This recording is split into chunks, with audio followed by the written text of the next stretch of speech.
थोडं मोठं होईल, थोडं म्हणजे थोडक्यात थोडं. मोहोळ तालुक्यामध्ये अनगर या ठिकाणी नवीन अप्पर तहसील कार्यालयाची मंजुरीचा आदेश 24 तारखेला कालच्या प्राप्त झाला. हा मोहोळ तालुक्यावर पडलेला एक प्रकारचा अणुबॉम्ब आहे आणि या अणुबॉम्बमुळे ह्या तालुक्यातल्या सर्वसामान्य जनतेचं आयुष्य उद्ध्वस्त होण्याची शक्यता आहे. अनगर हे दहशतीचं, दादागिरीचं आणि वासनांध लोकांचं केंद्र आहे आणि त्या ठिकाणी या अनगरकर पाटलाच्या तावडीमध्ये मोहोळ तालुक्यातल्या या विभाजित झालेल्या तहसील कार्यालयामुळे अन्याय अत्याचार होण्याची शक्यता जास्त आहे.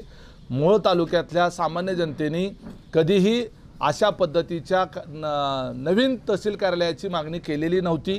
त्यामुळं भविष्य काळामध्ये मोहोळमधलं पोलीस स्टेशनसुद्धा अनगरला जाऊ शकतं, DYSP ऑफिस अनगरला जाऊ शकतं, MSCBचं कार्यालय तिथं जाऊ शकतं, या ठिकाणचं फॉरेस्ट ऑफिस तिथं जाऊ शकतं.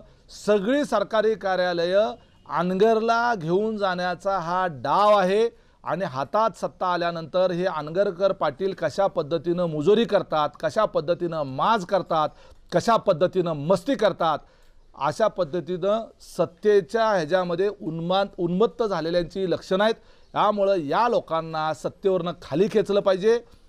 ज्या आमदाराला मोहोळच्या सर्वसामान्य जनतेने निवडून दिलं तो फक्त नुसताच अनगरकरांचा सालगडी नव्हे तर तो घरगडी झालेला आहे. त्यामुळं त्याला पहिल्यांदा इथून बाजूला करण्याची गरज आहे. उद्याच्याला भविष्य काळामध्ये अनगरकर पाटलांनी दिलेला उमेदवार मोहोळच्या जनतेला पाडावा लागेल आणि दुसरा उमेदवार निवडून आणावा लागेल. अनगरचं तहसील कार्यालय जे आहे ते कसल्याही परिस्थितीमध्ये रद्द करावं लागेल.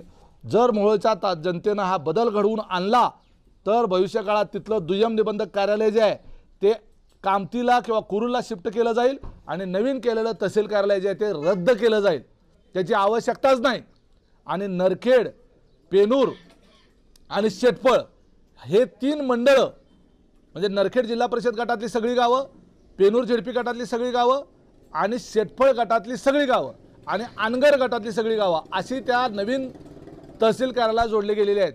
नरखेड भाग हा अनगरकरांना कधीही यांच्या पाठीशी नव्हता, पेनूर भाग यांच्या पाठीशी नाही, शेटफळ भाग हा मनोहर भाऊंच्या सोबत राहणारा भाग आहे आणि या भागातल्या लोकांना नाक रगडत अनगरला आलं पाहिजे या अहंकारातून हे तहसील कार्यालयाची निर्मिती करण्यात आलेली आहे. याचा आम्ही त्याला तीव्र विरोध करतो. आम्ही सरकारकडे ही मागणी करतोय की हे ताबडतोब रद्द करा, नाहीतर तुमचा आमदार जो आहे तो 1 लाखापेक्षा जास्त फरकानं पडल्याशिवाय राहत नाही. तुमचं डिपॉझिटसुद्धा ह्या कारणामुळे जाऊ शकतं. ही मस्ती, हा माज जो आहे तो अजिबात बरोबर नाही. सत्तेचा उपयोग अख्ख्या तालुक्याला झाला पाहिजे.